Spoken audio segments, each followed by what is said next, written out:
this is the classic 510 that most people know me by. This is the second car that I built that was going to be for, oh shit, that was going to be for a pro drifting competition. Well, sadly, about 2 years in building it, they changed the rules and it became too light. So now it's just my play car. But this year, it's going to be,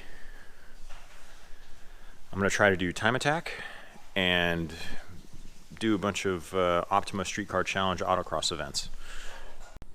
Alright, so first we're taking this quick change out and putting that quick change in. That quick change has a torsion center.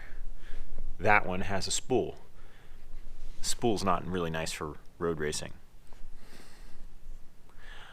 unless you want to get sideways all the time.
Alright, so now we got the subframe out. This is the old diff. This diff has a spool, and the new diff has a torsion. So now to give it the old switcheroo. Alright, so one little problem. My diff has a vent on the top and the side. This diff doesn't. So I gotta take this cover off and put a hole there.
Alright, so that's the rear end all back in. I got the coils changed and there's already fluid in the stiff, so I don't need to put any. I'm going to finish tightening everything up and it'll go on the ground.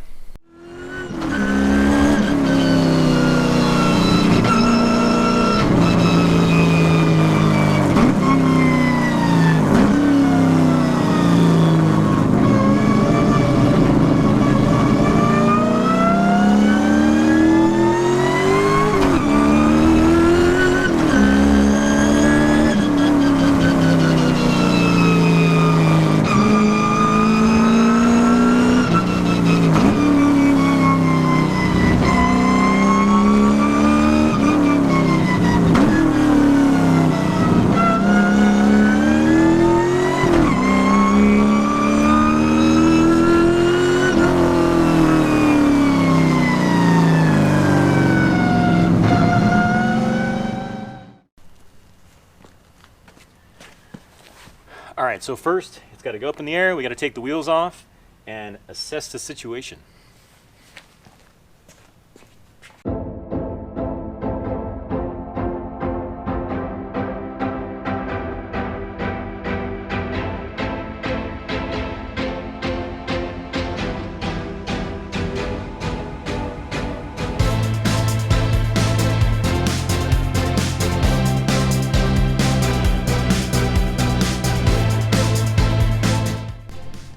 So yeah, my steer arms are really short for drifting to get that ratio right.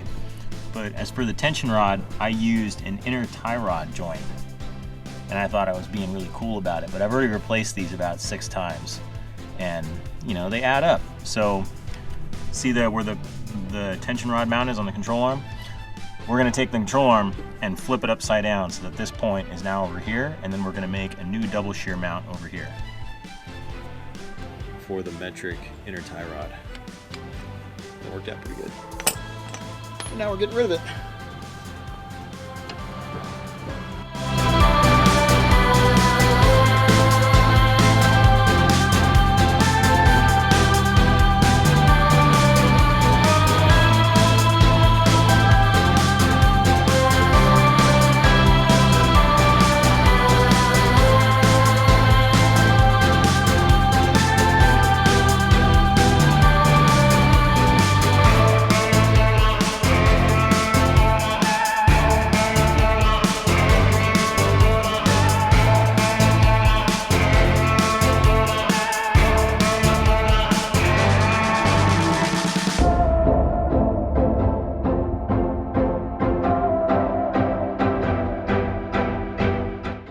So here's the new tension rod with the double shear heim. So I have to make a mount to go from here to here. So here we go.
Alright, so these are the double shear pieces, and these are the washer pieces.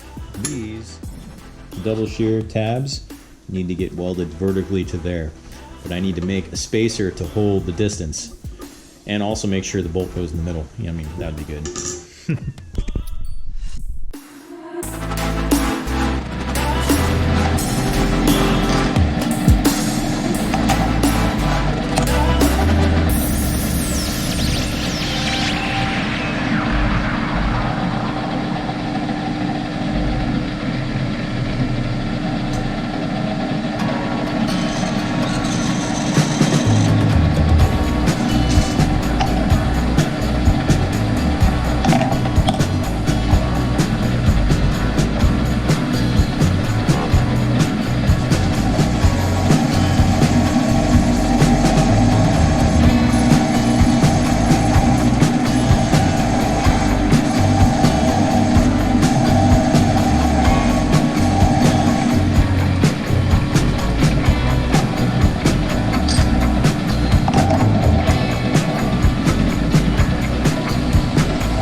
So this is the unit. I gotta clamp it down, tack it in place with TIG, and then make a spacer to make up that space so I can bolt it together and weld it up.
So clean.